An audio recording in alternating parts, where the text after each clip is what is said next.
Throughout Season 4, we're presenting 4-part series all season long. On this AirCheck episode, it's Part 4 of our 4-part series with national television and radio voiceover pro, Greg O'Brien, the OB. Greg reinforces the importance of voice actors being able to tell a good story. We are also introduced to Greg's voiceover coach and how important they are to every voice talent. Greg also shows us his playful side and how he uses his voice to parody others and what he does to keep his voice healthy. Let's go. Welcome to AirCheck Season 4, a podcast about radio's personality from radio personalities, managers, consultants, owners, and your most humble hosts from Philadelphia, Rich DeSisto and Paul Kelly. I'm Rich DeSisto. And I'm Paul Kelly. In our last conversation with Greg, he told the story of his opportunity to run WPDH sister station, WRRV. An intern of ours who became an employee at PDH, Andrew Boris, showed great promise. So they decided to send me and Andrew to run the new alternative station, WRRV. We also found out how Greg and I end up meeting while both getting our New York City radio debut on Pure Rock Q104.3. For me, it was such a great experience. And again, we did, at that time, we had a cool bunch of people working there. Greg also recounted the moments he decided to take a leap of faith to pursue his voiceover career at Bill Young Productions. I was lucky to be with them for 13 years. I learned a lot. It's Greg O'Brien. We've all had coaches in our lives, mentors or leaders who know a little bit more than we do and who give out constructive criticism, all aimed to make us better at whatever it is, be it a little league coach, high school football, or maybe even a program director. You mentioned in part 2 of our 4-part series how Mike Boyle at WDHA made an impact on you. And in our last episode, you expressed the value of a voiceover coach and how important they are on so many levels. So tell us who you sought guidance from. Who was your voiceover coach? When I left radio to go to Bill Young Productions, I knew nothing about coaching, about voiceover coaching. I never know that existed. And when I was there, they invited 2 voice coaches to come down. And again, I was new to that. My eyes were wide open. I mean, we're like, whoa, this was interesting how I didn't know you could train this like that. One of the things that I learned from these coaches, I forget the name, but I can tell you about a coach that I'm working with now. Her name is Marilyn Wisner out of Los Angeles. She's a coach. She's a casting director. Most people don't talk like introducing, we don't talk that way. So throw something in there that would be you. The purpose of your audition is to get the job. It's not the session. Yeah. Yes. It's to get the job. It's to get noticed. And if you've ever sat in on a casting session, no matter how good everybody is, by the time you get to about the 5th or 6th person reading the same piece it's really boring. There could be a couple of 100 people auditioning for that same spot. You don't know when yours is listened to, what order it's listened to, even if it's listened to at all. They might hear the first 3 auditions that are sent in. Oh, we like these. And then there's 500 other auditions that they don't listen to.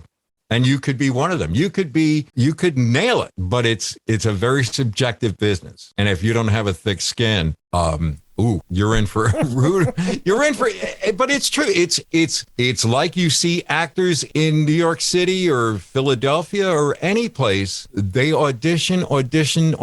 There's only 1 or 2 spots, and you have 500 people or 1,000 people auditioning for those 2 spots. American Idol. I mean, that's probably the most layman's way, layman's terms way of looking how cutthroat it is, with that competition. It is cutthroat in the sense that you don't have control. Again, you might catch a client one day who's having a bad day. Ugh, I hate this. I hate this. You might have a client that's having a wonderful day and says, hey, I like that. But if you know and you have the confidence that you're good at it, you're good at it, again, it's confidence, not arrogance. You just keep going because you're good at it. There's highs and lows to every business. And it's no different that you have to keep working at it. And the one thing about doing voice is you have to do it every day. It's like the greatest thing about a disc jockey that I always felt was when you're full-time, there's always tomorrow, that you can get better and better and better as being a personality and what type of personality you want to be. And it's the same thing in voiceover, but not everybody can do it. There are, in every business, there is always scams. You go online and says, hey, we have the secrets behind the, what is the big secret in voiceovers? We'll teach you how to get. Now, there are plenty of scams. People are trying to get you to buy stuff. The reality in voiceover, are you good at it? Are you unique? It's a long haul. Are you willing to put up with the long haul, but work at it? That's the secret. And find a great coach. And a lot of these people, as far as coaching goes, they also have an inside to the industry, and they could recommend you to an agent. There are some agents that will sign you up. They have a laundry list of VO people. And then there are some agents that will only take people that are referred to by coaches. That's some good stuff. I'm standing here thinking, I never knew this. It's a very interesting business, and a coach will also help you, give you insight how the business really works. Air Check, a podcast about radio's personality from radio personalities. You're listening to Season 4. Catch up with Seasons 1, 2, and 3. Available now on Apple Podcasts, Google Podcasts, and Spotify. You can also tell your smart speaker to play Air Check Podcast. Well, without tipping the hat or pointing fingers at anybody, Rich knows, Greg, and I know there's voice talent out there, strong voices that are coming out of the speakers that aren't really those voices. There are microphone filters and different things that make these people sound like they do. What Rich and I can say, Greg O'Brien does all this with a straight microphone. I mean, the guy from ESPN, he doesn't sound like that. There's a special microphone filter that goes on that, and we know of a couple other guys that we'd rather not mention who are making a lot of money using the filters, but sure. you get the OB when you get voiceovers from Greg, and we're going to, if we haven't done so already in this episode, you hear it in these voice examples that we've had with Greg here. Well, thank you very much for that. And again, it goes back to what you feel comfortable in yourself, what is your uniqueness, and how you tell a story. The days of the booming voice, you could only do that. That was if you look back at, from the 30s all the way up to the 80s, even the 90s, that it was only the booming voice, tonight on NBC, blah, blah, blah, blah, blah. But you hear so many different voices now, styles, and you realize, again, it's what you bring to the table. It's what each individual brings to the table. You could be the biggest voice in the world, like a La Fontaine, or you could be a regional. You could get as much work as you can being a top 10 in the U.S., or maybe you're top 10 in the region. Are you making a living? Are you happy doing it? That's all that matters. And if you're making a difference and you're being unique. Well, a couple of things that we've learned in this episode. Not only does Greg know how to voice, but he knows how to write. And not just concert spots or TV spots or Taco Bell spots, but some parody spots that, again, we'll give credit to Michael Colvin, who you absolutely is a great friend of yours. You've worked with for many years, and you've gotten a hold of some audio that you guys did together, wrote together, and I shared some of this with Rich, and Rich listened to this stuff. He's like, did Greg actually do the Budweiser Heroes campaign spot, and then he did these? He sounds just like that guy. I'm talking about the Hudson Valley Hero campaign that you guys did. Real Hudson Valley heroes. We salute you, Mr. Dance By Yourself guy. Dance by yourself guy. You think she's dancing with you. Then she rubs another man's crotch. Got a stiff Most men would leave the floor with their heads hung low, but not you.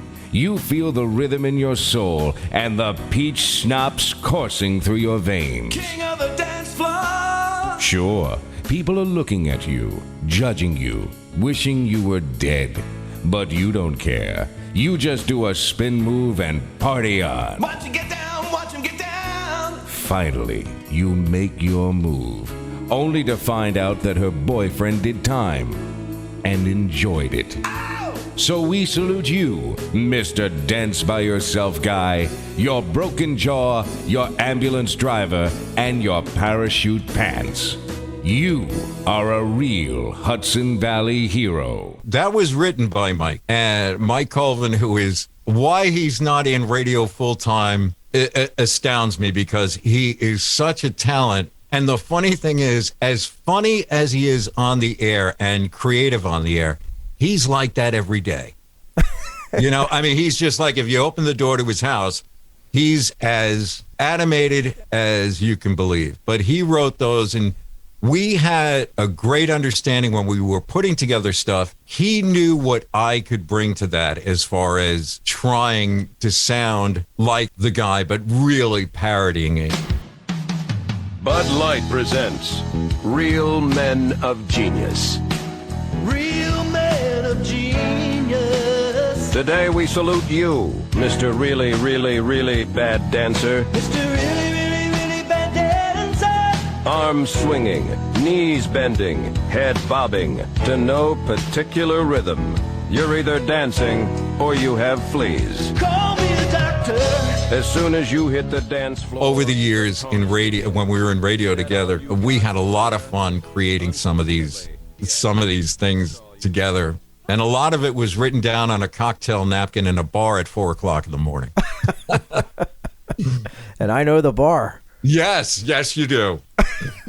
God bless Noah's. Greg, do you have a treatment or a regimen that you use to keep your voice healthy? Professional singers would sometimes have a certain tea or herb mixture to soothe the throat. And I myself treat my voice with tea and honey. Actually, I make homemade ginger tea and add some raw honey to it for a really soothing treat. But as a voice guy, there must be something you do to keep that instrument, top notch. Or perhaps in the same vein, things that you don't do. Perhaps maybe you avoid certain types of reeds. I don't scream. And, sometimes you see these commercials and they're yelling or screaming. That is the one. I mean, I do drink tea. I drink a lot of water, which is very important. But I don't overextend my voice. When I'm doing something, if I see something that they want me to scream it, I don't scream. I don't do the spot. Doesn't come natural, and it sounds as phony as anything. If I try to use my voice that I know I just wouldn't do it. I don't.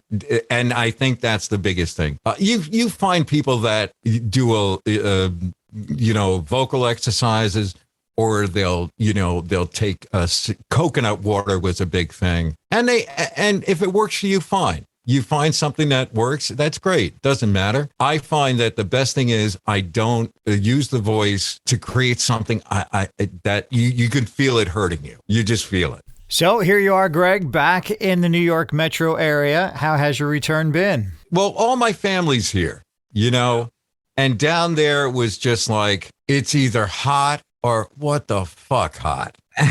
And it's not a media hub. You know what I mean? I just miss the era. I just think in it's a media capital of the world is New York, New Jersey, Connecticut, or whatever. I just think there's a chance for more opportunity. And I think hopefully, I think in the voice world, of the production world, because I really miss producing a lot, and not just voice. I think, if I was sitting here going like, okay, I'm just going to do voice work, it's like being an actor. You send in, you audition, and, you hear nothing more than you hear yes. You don't even hear no. But I'm happier to be around family and friends again. I think a change was needed. Greg O'Brien, the OB, the voice of Air Check Podcast. Thank you, sir. Yes. This has been great. We really appreciate it. You're the best, man. I know. Thank you, guys. It's wonderful to see you again. And we'll cue the VO guy here to take us out. Yeah, okay. I thought you meant the guy that's pouring the VO. Oh, this was so cool. So cool. A lot of fun. Thanks for having me. I'll talk to you guys soon. Greg O'Brien, the OB. Love the OB. And that concludes our 4-part series with Greg. Remember to catch up with parts 1 through 3. You can follow us, stream, and download every episode of AirCheck on Apple Podcasts, Google Podcasts, and Spotify. You can also tell your smart speaker to play AirCheck Podcast. If you haven't done so, give us a great rating. We'd also love to hear from you on our Facebook page, AirCheck Me. This is Rich DeSisto. And I'm Paul Kelly. We'll talk to you soon. Closing out another episode of AirCheck, a podcast about radio's personality from radio personalities. If you have radio stories to share, we'd love to hear from you. Join the AirCheck guest list. Email aircheckme@gmail.com. Musical props are Chris Gordon's. Announcer props, I'll take those. Greg O'Brien, the OB. AirCheck is available now on Apple Podcasts, Google Podcasts, and Spotify. You can also tell your smart speaker to play AirCheck Podcast. AirCheck is the creation of RDPK Productions.